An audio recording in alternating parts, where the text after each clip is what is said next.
Thank you, guys. So we're going to move on to our first speaker this evening, which is Mr. Willie Gates Crowder. I had an opportunity to work with him on a couple of personal levels and also just get to know this individual for the work that he's doing. He's a great individual. He's got an absolutely amazing personality and product. Actually, I think it's like a sci-fi idea, and he's going to come up here with it. So, let's give a round of applause for Mr. Willie Gates Crowder.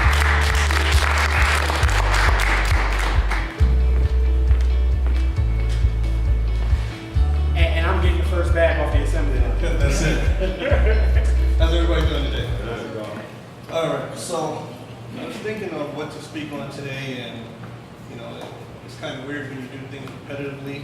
Just hold that a little closer for us. Yeah, it's kind of weird when you do things repetitively and you don't want to keep saying the same thing over and over. But my focus is on vision, because how many of you in the audience may have had an idea that you thought was a good idea, and you may have told your friends or family, but you never did anything with it, and then the next thing you know, you see it out on the marketplace. And then all you can do is go around with bragging rights, oh, I thought of that first. Well, who cares? They're the one getting paid for it. So my thing is to try to inspire you guys on how you can go from concept to creation. And just to give you a little story about myself, where innovation sort of started, from where I can remember.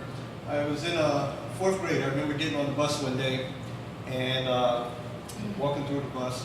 You know how it is, elementary school and everything. And I stepped on this kid's shoe by accident. Stepped on his foot.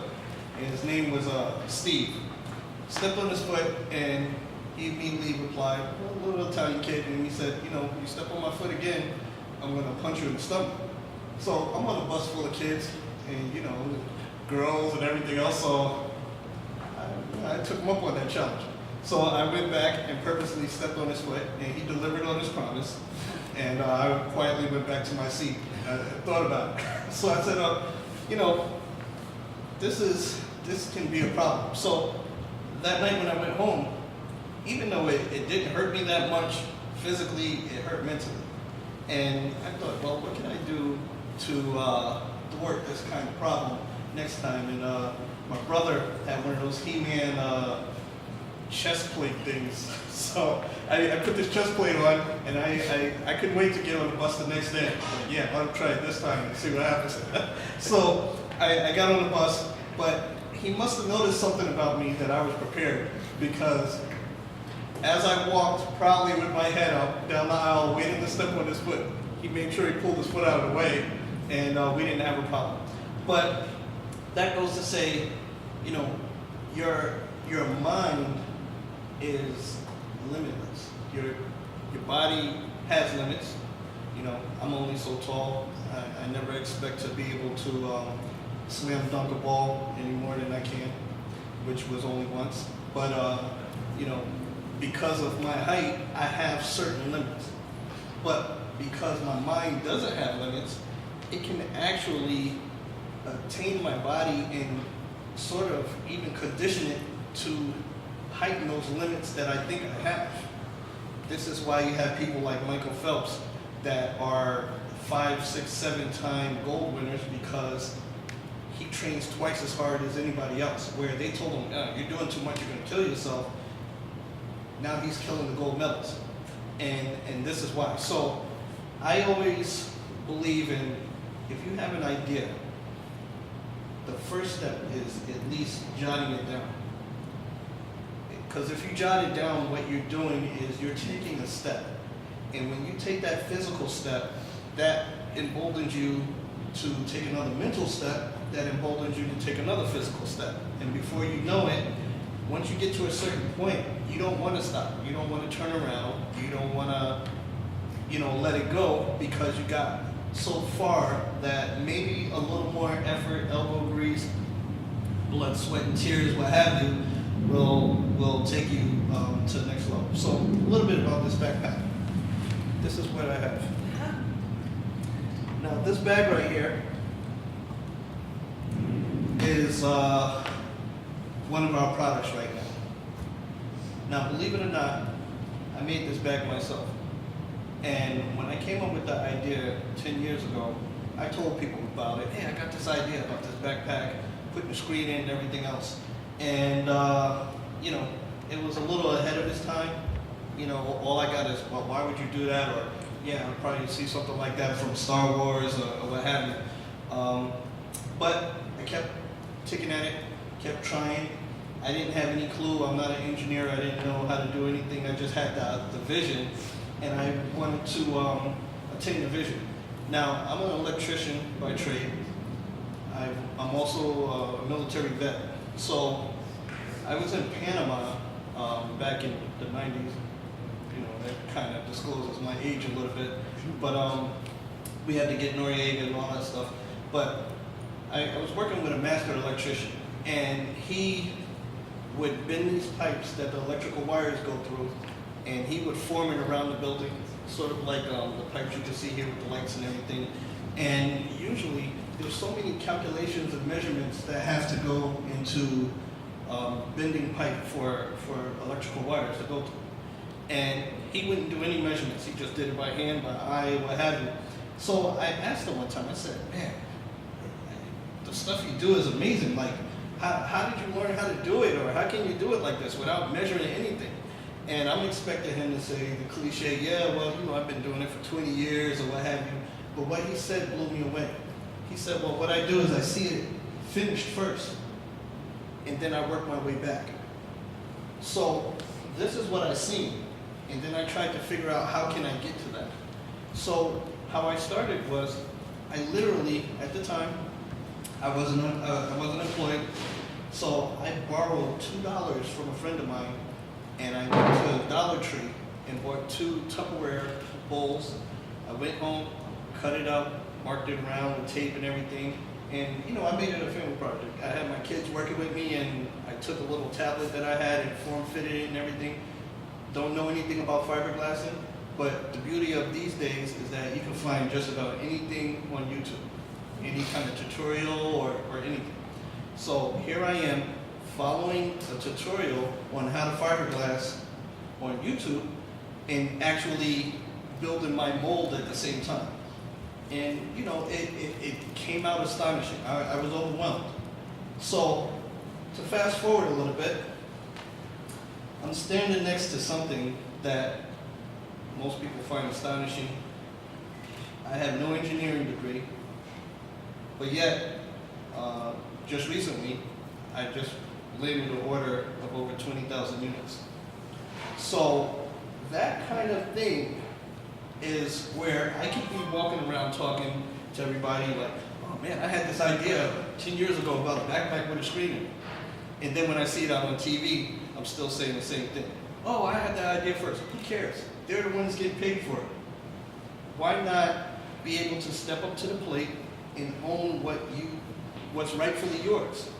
If it's your idea, you know, take hold of it and cultivate it and start working on it. It doesn't matter if it's a backpack, if you're writing a book, if you want to shoot film, if it, coincidentally, I also had a film video company, production company, some years back, and I always wanted to be this big-time film director, which is a whole another long story in itself. But to make a long story short, you know, I kind of lost my love for it, but then I started seeing these movies like Avengers and stuff coming out. Like, man, that's what I wanted to be doing and everything. But you never know how the kind of forms things come. Because here it is, I have this bag, now I had the opportunity to film my own little short films and commercials for it.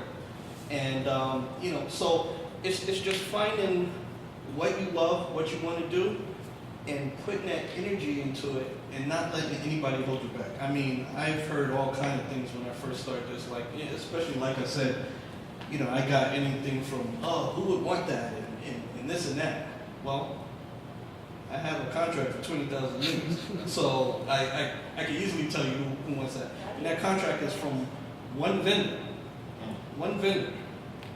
And as another success note, I don't know if you guys are familiar with CES, which is the Consumer Electronics Show in Vegas. It's the largest show for innovation every year, every January. All the bells and whistles, the new things that are coming out, that's where they showcase it. Well, those booths start at $20,000 just for a booth to display. I didn't have that, so what I had planned to do was take me and my partners down there, and we were just going to walk around the showroom floor with a couple of bags. Well, they happen to have a place called Eureka Park, which is their VIP section, and you can't even pay to get in there. You have to apply almost like American Idol, and you have this panel that will judge if your thing is innovative enough to be there. So I applied, it was free. And a week before the show, I got an email back, well, out of 19,000 plus applicants, you were one of the few selected. So here we are, not being able to afford a regular booth, but now we're in VIP, which landed us deals and talks with Stevie Wonder, Kanye West came around, Damon John, countless other people. And that opened up other doors, We just came back from LA a couple of weeks ago. We featured the bags at the NAACP Image Awards. That opened up a ton of more doors. Celebrities went crazy, the whole Blackish cast came in there. They're all lined up for a bag. The producers want one, so I wouldn't be surprised if you see the bags on Blackish or some of these other TV syndicates soon, as well as, I don't know if I'm at liberty to say, but I would just say I would keep my eye on Black Panther 2 as well. Chadwick Boseman did come through and some others. So I'm just trying to inspire you guys that this was a thought. Just sitting here one day, cool idea. Here it is. That thought is material. That thought can now provide for me and my family. It can allow me to be generous like Robert Smith, the gentleman that just paid for everybody's tuition. We need to be able to pay it forward and instill this kind of stuff into our communities, into our youth, because they're the future. It's a cliche saying, but they have to understand that they have the power. Everyone has the power to do something, and every fork in the road that you come to is your choice, and whether you go right or left, they both have consequences, and they both have ups and downs, and you just have to know sometimes that rocky road may be a rocky path as opposed to the smooth throughway, but the throughway may be backed up. So that path may be the best way to go to get to your goals. And we're really excited with a lot of the success that we're having. And I tell people, I think this is the first time I'm even letting the public know, so I don't know how far this is going to go, but I'll reveal it. My passion actually isn't this backpack. I was actually doing this backpack just to try to get the finances and funding that I need to do what I really want, which is in October, we will be unveiling and bringing our first vehicle to the market. It's like an ultimate terrain vehicle for the military, and we will be showcasing that in Vegas. And sky's the limit. Sky's the limit. And what I just want to say to people is, everyone says, well, sky's the limit because I just said it, but when you work a regular job, it doesn't matter how high that job is. There's always a ceiling. There's a cap on it. It doesn't matter if you're the top manager. There's a ceiling, and that ceiling, whether it's $150,000 a year, 200, even $1 million a year, that million still has a cap on it because that's what they feel that you're worth. That's why your cap is there. But when you have a dream, you have a vision, and if there's something that you can expound on yourself, you're the cap. However far your mind takes you, that's however far you'll go. I seen toeless, or fingerless Chinese student who's winning awards as a pianist, playing with his toes. So most of us, you get one finger cut off, I can't do it. I mean, I got all my fingers, and I dabble in the keyboard, but I get frustrated because I can't do what I would like to do, but my passion isn't there enough for me to pursue it 100%. But for this gentleman to not have any fingers at all, who would ever think of playing the piano with their toes? Much less doing it efficient enough to win awards as a pianist. And if you were to close your eyes and listen to this young kid play, you wouldn't even know that he's playing with his toes. It's just amazing.